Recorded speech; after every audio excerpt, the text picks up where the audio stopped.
जय श्री कृष्णा।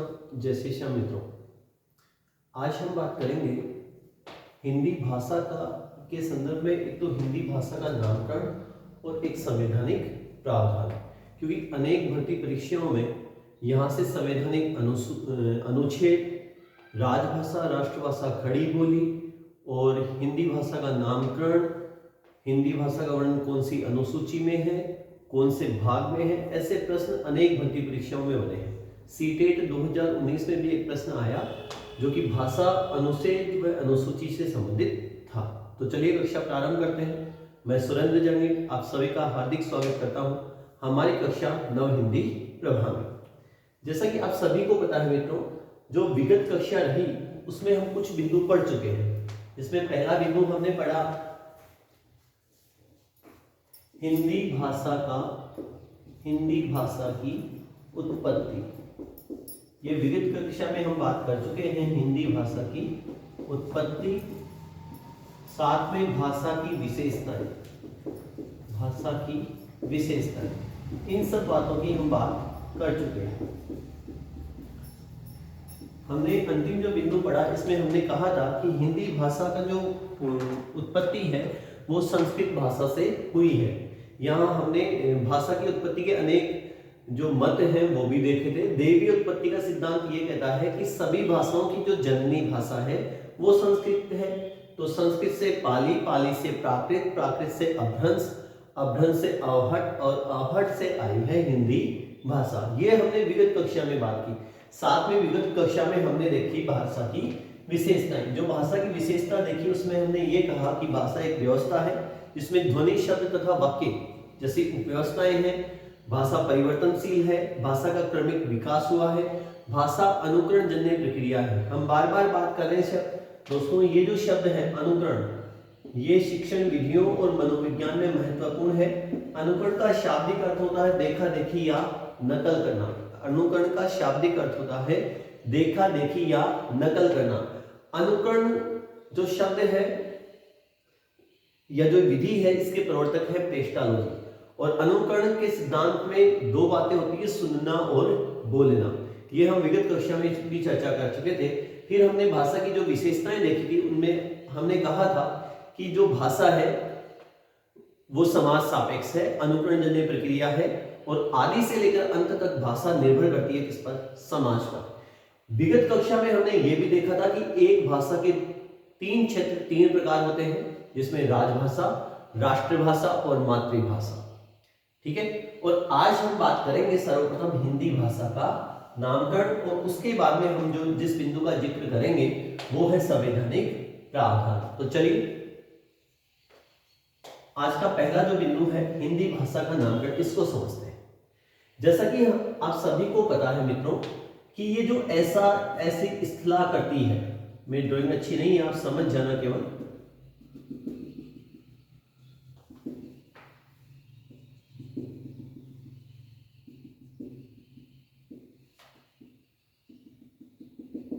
ये ऐसी जो इस्तिलाह करती है, इस भूभाग को हम कहते हैं क्या? भारतवर्ष। ऐसी कुछ आकृति है भारतवर्ष की। लेकिन यदि पुराने समय की बात करें तो भारत का ये जो क्षेत्र है आज, जिसे हम भारत कहते हैं वर्तमान समय में, और जिसकी भाषा हम मानते हैं हिंदी, भारतवर्ष, और यहाँ की भाषा हम क्या मानते हैं? हिंदी शब्द मानते हैं। ये भाषा हिंदी नहीं थी और ना ही इसका नाम भारत था। यदि प्राचीन काल की दोस्तों हम बात करें तो इसकी स्थिति कुछ इस प्रकार से रही। ये क्षेत्र जो तिब्बत और हम कह सकते हैं कि मानसरोवर यात्रा वाला क्षेत्र, ये क्षेत्र भी भारत के हिस्से में था। और यहाँ से पीओके, पाक अधिकृत कश्मीर की जो हम चर्चा करते हैं, साथ में ये पाकिस्तान में भी अफगानिस्तान और हम कहें ईरान तक भारत की सीमाएं हैं। प्राचीन काल में जो भारत की सीमाएं हैं वो कहां तक मानी गई है? ईरान तक मानी गई है साहब। अब यहां से हम कुछ बातें देखें कि अब भारतवर्ष का नाम भारत है, तो प्राचीन काल में इसका नाम क्या था? हमने विगत कक्षा में बात की थी कि जो भाषा की दैवीय उत्पत्ति का सिद्धांत है, दैवीय उत्पत्ति का सिद्धांत, भाषा की दैवीय उत्पत्ति का सिद्धांत ये कहता है मित्रों कि सभी भाषाओं की जो आदिम भाषा है, सभी भाषाओं की जो जननी भाषा है वो भाषा कौन सी है? संस्कृत। सभी भाषाओं की आदिम भाषा या जो जननी भाषा है वो है संस्कृत। सभी भाषाओं की आदिम भाषा या जननी भाषा जो है वो क्या है? संस्कृत है। तो ये जो पूरा प्रदेश है किससे कहा जाता था? आर्यावर्त कहा जाता था। इस प्रदेश विशेष को क्या कहा जाता था? आर्यावर्त कहा जाता था। आर्यावर्त को ये भी देखो दोस्तों, तो ये दो शब्दों के योग से बना है, आर्य धन आवृत। आर्यावर्त शब्द दो शब्दों के योग से बना है, आर्य धन आवृत। आवृत का अर्थ होता है दोस्तों ढका हुआ। आवृत का अर्थ क्या होता है? ढका हुआ। आर्य कहा गया देवताओं की संतान को। आर्य किन्हें कहा गया? देवताओं की संतान।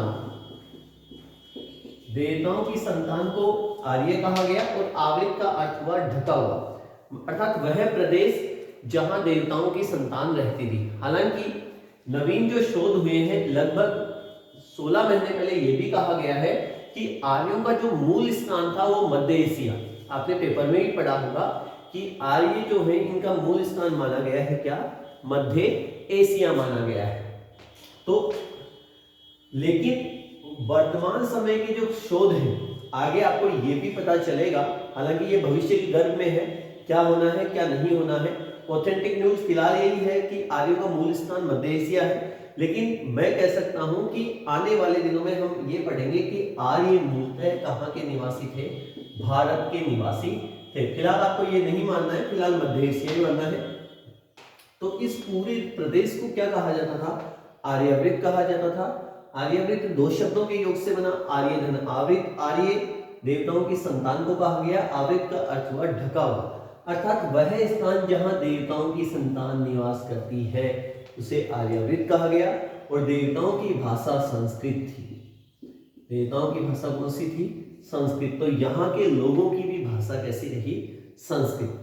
अब हम बात कर रहे हैं हिंदी भाषा के नामकरण की। ये हिंदी भाषा का ये जो नाम है ये हिंदी क्यों पड़ा? भाई संस्कृत से पाली, पाली से प्राकृत, प्राकृत से अपभ्रंश, ये हमने कल की कक्षा में देखा।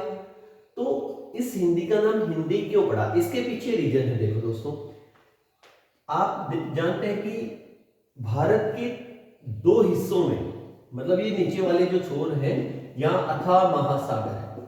अथाह क्या है? महासागर है। तो पहले संचार के इतने साधन सुलभ नहीं थे कि कोई इधर से आ सकता था। ये उत्तर, ये दक्षिण, और ये पश्चिम, और ये पूर्व। ये है, इधर है हिमालय। पहले तकनीकी इतनी भी व्याप्त नहीं थी कि कोई हिमालय को पार करके आ जाए। ये बात है 7वीं सदी या 7वीं सदी के पश्चात। क्यों? ये बात वहां से जुड़ती है जहां चंद्रगुप्त मौर्य है। अंतिम हिंदू जो सम्राट थे वो राजा हर्षवर्धन थे। अंतिम हिंदू सम्राट थे राजा हर्षवर्धन। फिर धीरे धीरे इधर से, अब देखो भारत की स्थलीय सीमा केवल यही है, उत्तर पश्चिमी जो सीमा है वो स्थलीय सीमा है। तो जो व्यापारी आए, जो आक्रमणकारी आए, वो कौन सी सीमा से आए? उत्तर पश्चिमी सीमा से होते हुए आए। और सर्वप्रथम जो, सबसे पहले, सर्वप्रथम जो लोग आए वो थे ईरानी। सर्वप्रथम जो लोग आए वो कौन थे? ईरानी लोग सर्वप्रथम भारत की उत्तर पश्चिमी अर्थात स्थलीय सीमा से होकर हुए आए। अब जब ईरानी लोग इधर से आए हिंदुकुश पर्वतमाला से, तो ये जो प्रदेश पड़ता है इस प्रदेश का नाम है सिंधु प्रदेश। इस प्रदेश का नाम क्या है? सिंधु प्रदेश है। और ईरानी भाषा की सबसे बड़ी विशेषता है कि से को तो है कहा जाता है। ईरानी भाषा में से को क्या कहा जाता है कहा जाता है, तथा है को कहा जाता है से। पुनः सुनिए कि भारत में जो व्यापारी आए वो सर्वप्रथम किस ओर से आए? इधर दोनों ओर अथाह महासागर है, इधर हिमालय है, स्थलीय सीमा केवल उत्तर पश्चिम की थी। हिंदुकुश पर्वतमाला में जो दर्रे बताए जाते हैं उधर से जो आक्रमणकारी आए, व्यापारी आए, वो कहाँ के थे? ईरान के थे। ईरानी भाषा की सर्वप्रमुख विशेषता है कि से को तो है कहा जाता है और है को से कहा जाता है। सिंधु प्रदेश का नाम उन्हें पता था। अब हम ये बात कर रहे हैं, सिंधु प्रदेश का नाम उन्हें पता है को से कहा जाएगा और से को है कहा जाएगा। तो सिंधु के कारण उन्होंने आगे आने वाले प्रदेश को क्या कहा? हिंदू प्रदेश कहा। कालांतर में इसका विकृत रूप बना हिंदू हुआ। इसमें कै प्रत्यय जुड़ा, ई प्रत्यय जुड़ा और अंतोगत्वा इसका नाम क्या हो गया? हिंदी हो गया। अब आपको ये सारी बातें क्यों बताई गई? क्योंकि आपकी जो तृतीय श्रेणी शिक्षक भर्ती परीक्षा, पटवार भर्ती परीक्षा, ये जहां भी व्याकरणिक अंश हैं वहां 4-5 प्रकार के शब्द आपको मित्रों पूछे जाते हैं, जिनमें तत्सम, तर्भ, देशज, विदेशी और संकर, ये उत्पत्ति या स्रोत के आधार पर शब्दों के 5 प्रकार हैं। तत्सम, तद्भव, देशज, विदेशी और संकर। यहां से विदेशी शब्दों की जब बात हो तो इस बात का हमें पता होना चाहिए, हमसे पूछ लिया जाए कि हिंदी शब्द कौन सी भाषा का है, तो हम कहेंगे जो हिंदी शब्द है वो कौन सी भाषा का है? ईरानी भाषा का है। हिंदी शब्द कौन सी भाषा का है? ईरानी भाषा का है। यदि ईरानी विकल्प में ना हो तो फारसी हम स्वीकार करेंगे, क्योंकि ईरान पहले, जो ईरान है इसी का नाम फारस और इसी का नाम है फर्सिया। इसी का नाम दोस्तों क्या है? फर्सिया। तो इसलिए हम कह रहे हैं कि हिंदी शब्द जो है वो तत्सम है, तद्भव है, देशज है या विदेशी है। तो हिंदी शब्द जो है वो विदेशी है, ईरानी भाषा का है। ईरानी ना हो तो फारसी भाषा का शब्द है या फर्सिया शब्द है। ठीक है, इस प्रकार से हिंदी भाषा का क्या हुआ है? नामकरण हुआ है। अब हम बात करते हैं हिंदी के संदर्भ में संवैधानिक प्रावधान। इससे पहले पुनः हम चर्चा कर लेते हैं कि हिंदी भाषा का नामकरण हिंदी क्यों रहा। ये जो पूरा प्रदेश है इसे पहले आर्यावृत कहा जाता था, अर्थात आर्य कहा गया देवताओं की संतान को, आवृत का ढका हुआ वह स्थान जहां देवताओं की संतान निवास करती है। देवताओं की भाषा संस्कृत थी, इसलिए इस स्थान विशेष की भाषा भी संस्कृत रही। अब यहाँ दोनों ओर अथाह महासागर है, इधर हिमालय है, जो स्थलीय सीमा है वो उत्तर पश्चिमी है। सर्वप्रथम व्यापारी ईरान से आए। ईरानी लोगों को सिंधु प्रदेश का नाम पता था और ईरानी भाषा की सबसे बड़ी विशेषता है से को है कहा जाता है और है को से कहा जाता है, इसलिए इस प्रदेश का नाम हिंदू प्रदेश पड़ा। कालांतर में ई प्रत्यय जुड़ा, वह प्रत्यय जुड़ा, कै प्रत्यय जुड़ा और अंतोगत्वा नाम हो गया हिंदी। अब हम बात करते हैं हिंदी के संदर्भ में संवैधानिक प्रावधान।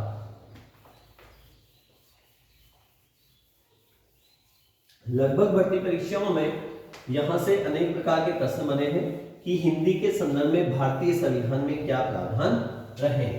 तो अब हम बात करेंगे हिंदी भाषा के संदर्भ में संवैधानिक प्रावधानों की। इस बिंदु की चर्चा हम करें। यदि दोस्तों संवैधानिक प्रावधान की बात की जाए, संवैधानिक प्रावधान,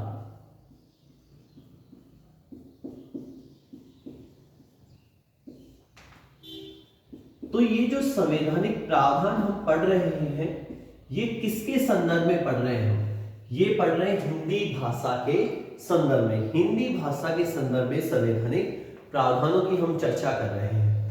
आपको ये तो सभी को पता है कि जुलाई 1946, पहली बात, जुलाई 1946 में एक आयोग भारत आया जिसका नाम था कैबिनेट मिशन।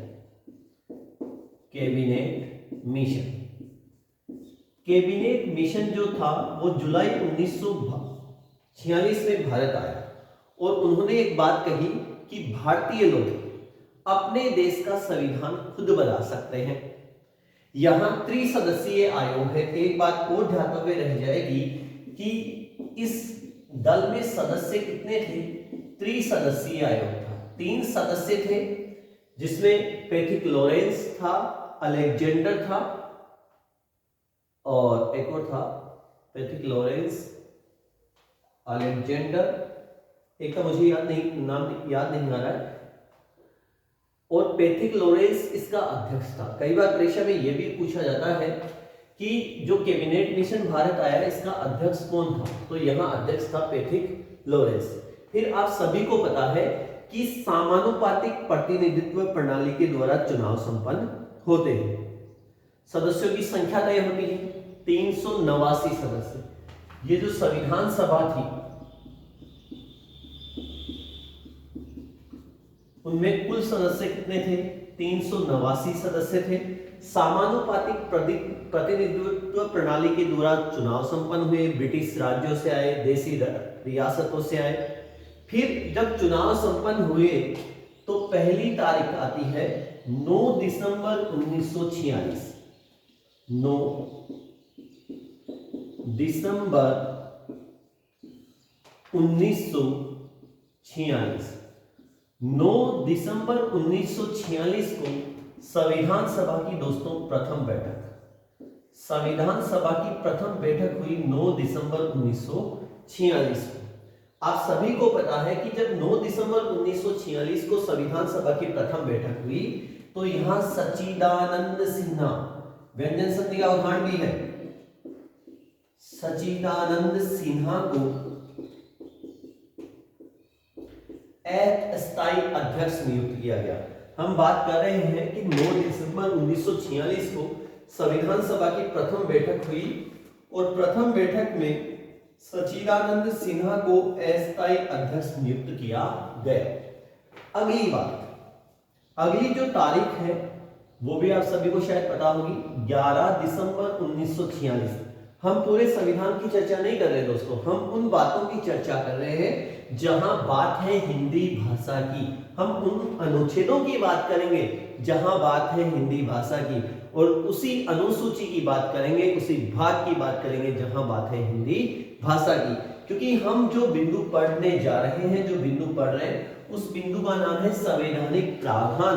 किसके संदर्भ में? हिंदी भाषा के संदर्भ में। तो अगली तारीख है 11 दिसंबर 1946 को संविधान सभा की द्वितीय बैठक होती है। संविधान सभा की द्वितीय बैठक हुई 11 दिसंबर 1946 को, और ये द्वितीय बैठक होगी साहब। द्वितीय बैठक में एक महत्वपूर्ण निर्णय हुआ दोस्तों कि जो सच्चिदानंद सिन्हा है इनको तो हटाया गया और डॉक्टर राजेंद्र प्रसाद को स्थायी अध्यक्ष नियुक्त किया गया। संविधान सभा में स्थायी अध्यक्ष बनाया गया 11 दिसंबर 1946 को। किन्हें बनाया गया? डॉक्टर राजेंद्र प्रसाद को बनाया गया। डॉक्टर राजेंद्र प्रसाद को ही, यहां से फिर एक महत्वपूर्ण बात निकल जाती है दोस्तों कि ये जो डॉक्टर राजेंद्र प्रसाद है इन्हीं को नियम समिति का अध्यक्ष बनाया गया। कौन सी समिति का अध्यक्ष बनाया गया? नियम समिति का अध्यक्ष बनाया गया। यहां से फिर मित्रों धातव्य बात रह जाती है कि जो संविधान है इसमें कुल समितियां कितनी हैं। तो आप याद रखना कि संविधान में जो कुल समितियां हैं इनकी संख्या है मित्रों 15 है। संविधान में कुल समितियां कितनी हैं? 15 समितियां हैं। और नियम समिति के अध्यक्ष भी कौन बने? डॉक्टर राजेंद्र प्रसाद बने। और यहां महत्वपूर्ण विशेष लगा के हम नोट कर सकते हैं कि नियम समिति ने यह तय किया, नियम समिति ने यह तय किया कि संविधान निर्माण कार्यवाही की जो भाषा है वो हिंदुस्तानी या अंग्रेजी होगी। यह महत्वपूर्ण है कि नियम समिति ने कभी भी हिंदी शब्द को स्वीकार नहीं किया। नियम समिति ने कभी भी हिंदी शब्द को स्वीकार नहीं किया। नियम समिति ने जिस शब्द को स्वीकार किया वो है हिंदुस्तानी या अंग्रेजी। देखो पुनः बात करते हैं। पहली बैठक 9 दिसंबर 1946, यहाँ भाषा के संदर्भ में कोई चर्चा नहीं हुई। डॉक्टर सच्चिदानंद सिन्हा को अस्थायी अध्यक्ष बनाया गया। दूसरी बैठक हुई 11 दिसंबर 1946, द्वितीय बैठक है, राजेंद्र प्रसाद जी को स्थायी अध्यक्ष नियुक्त किया गया। और जो डॉक्टर राजेंद्र प्रसाद हैं इन्हीं को डॉक्टर राजेंद्र प्रसाद को ही नियम समिति का अध्यक्ष बनाया गया। और नियम समिति ने यह तय किया कि जो संविधान निर्माण कार्यवाही की जो भाषा है वो हिंदुस्तानी या अंग्रेजी होगी। यहां हमने ये भी विशेष बात लिखी कि संविधान में कुल समितियों की संख्या कितनी रही, 15 है। तो चलिए आगे चलते हैं अगली डेट पर। और आगे की जो डेट है वो है 14 जुलाई 1947। 14 जुलाई 1947। 14 जुलाई 1947 इसलिए विशेष है मित्रों क्योंकि इस दिन हिंदुस्तानी शब्द के स्थान पर कौन सा शब्द स्वीकार किया, हिंदी शब्द स्वीकार किया। तो फिर एक महत्वपूर्ण बात निकल गई कि संविधान में हिंदुस्तानी शब्द का सर्वप्रथम प्रयोग तो कौन सी समिति ने किया, नियम समिति ने किया। नियम समिति के अध्यक्ष कौन थे, डॉक्टर राजेंद्र प्रसाद थे। कुल समितियां कितनी थी, 15 समितियां थी। हिंदी शब्द कब बना, हिंदी शब्द बना 14 जुलाई 1947 को। हिंदुस्तानी शब्द के स्थान पर कौन सा शब्द स्वीकार किया गया, हिंदी शब्द स्वीकार किया गया। ठीक है, अब आगे की डेट पर चलते हैं।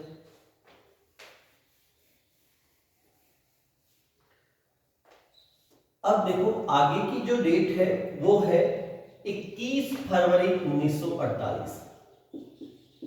21 फरवरी 1948। 21 फरवरी 1948 को क्या हुआ मित्रों, संविधान प्रारूप निर्माण कार्य। संविधान प्रारूप निर्माण कार्य यही क्या हुआ, समाप्त हुआ।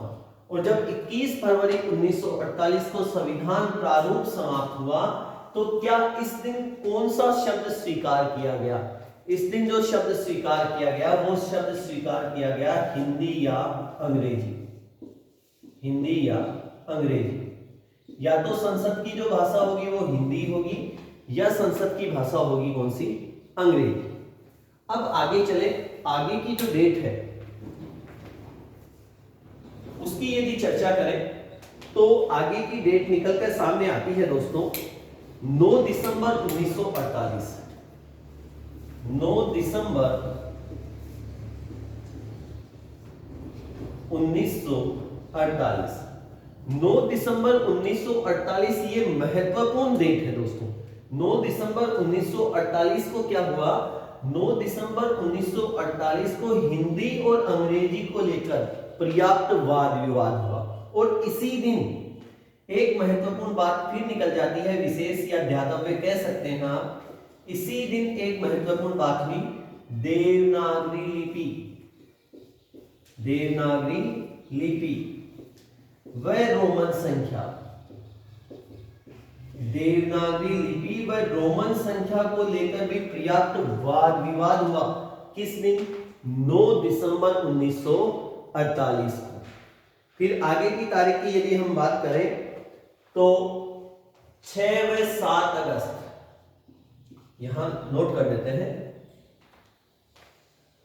6 व 7 अगस्त 1949। 6 व 7 अगस्त 1949 की यदि हम बात करें तो इस दिन एक प्रस्ताव लिया गया। इस दिन एक प्रस्ताव लिया गया, प्रस्ताव पारित किया गया कि हिंदी को क्या बना दे, राजभाषा बना दे। फिर महत्वपूर्ण प्रश्न आता है कि हिंदी को राजभाषा बनाने का प्रस्ताव कब रखा गया, तो 6 व 7 अगस्त 1949 को। फिर आगे की तारीख यदि हम ले तो फिर एक महत्वपूर्ण बात निकल कर आती है कि 8 अगस्त 1949 को हिंदी के स्थान पर अंग्रेजी को भी राजभाषा बनाने का प्रस्ताव रखा गया। देखो पुनः अपन बात करते हैं कि हिंदी को राजभाषा बनाने का प्रस्ताव रखा 6 व 7 अगस्त 1949 को, और 8 अगस्त 1949 को हिंदी के साथ किसे राजभाषा बनाने का प्रस्ताव रखा गया, अंग्रेजी को। अब जो तारीख आ रही है मित्रों, वो सबसे ज्यादा महत्वपूर्ण है। यहां से हिंदी दिवस निकलने वाला है और यहां से हिंदी राजभाषा है। देखिए 14 सितंबर 1949, 14 सितंबर 1949 को एक महत्वपूर्ण काम हुआ। हिंदी के दिन, हिंदी के लिए आप इसे स्वर्णिम दिन कह सकते हैं कि 14 सितंबर 1949 को क्या हुआ ऐसा। संविधान सभा के एक सदस्य गोपाल स्वामी अयंगर, गोपाल स्वामी अयंगर, संविधान सभा के एक सदस्य जिनका नाम है गोपाल स्वामी अयंगर, उन्होंने एक प्रस्ताव रखा और वो प्रस्ताव क्या था कि हिंदी को राजभाषा बना दे। हिंदी को क्या बनाया जाना चाहिए, राजभाषा बनाया जाना चाहिए। ये प्रस्ताव रखा 14 सितंबर 1949 को।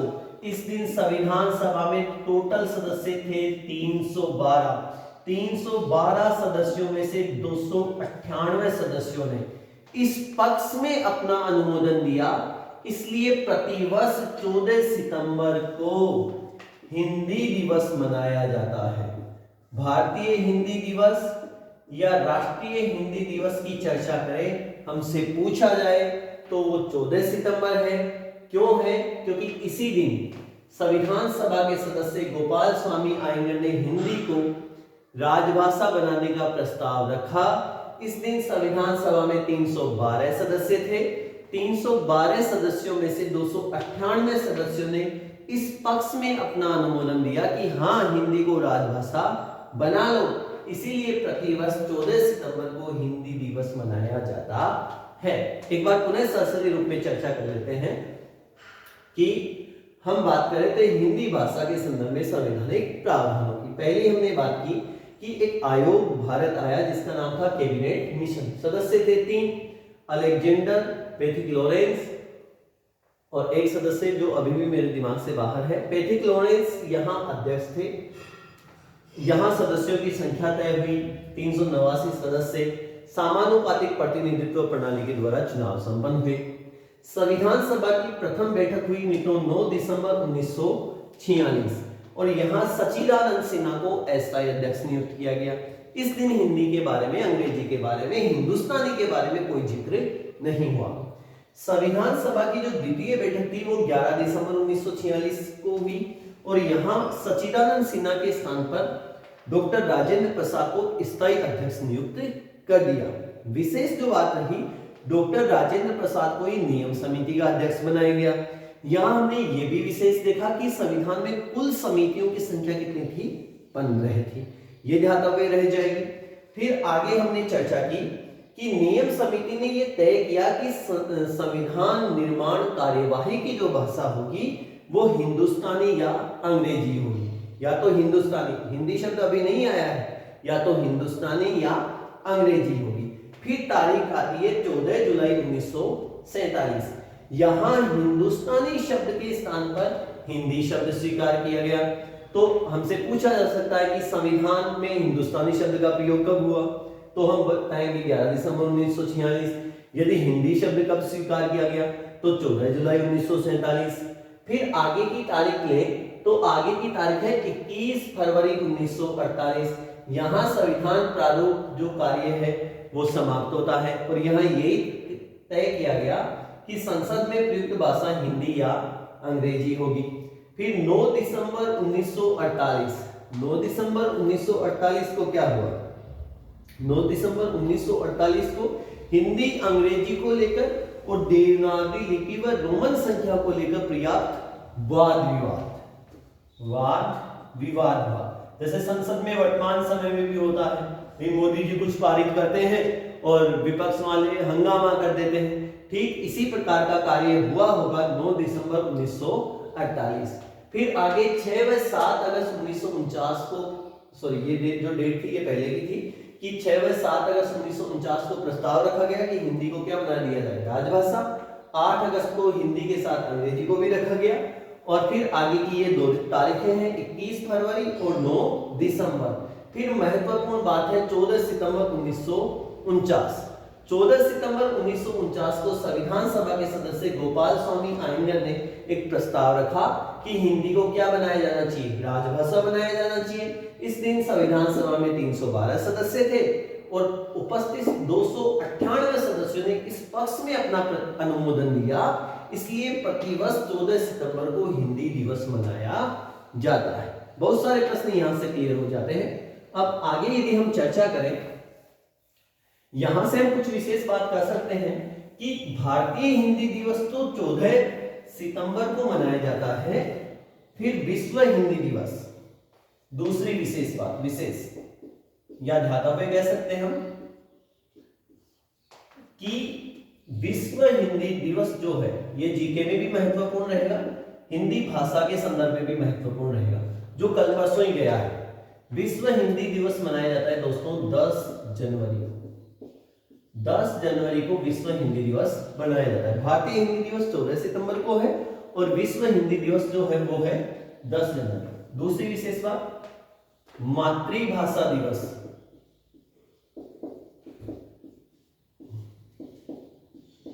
मातृभाषा जो दिवस है वो मनाया जाता है 21 फरवरी को।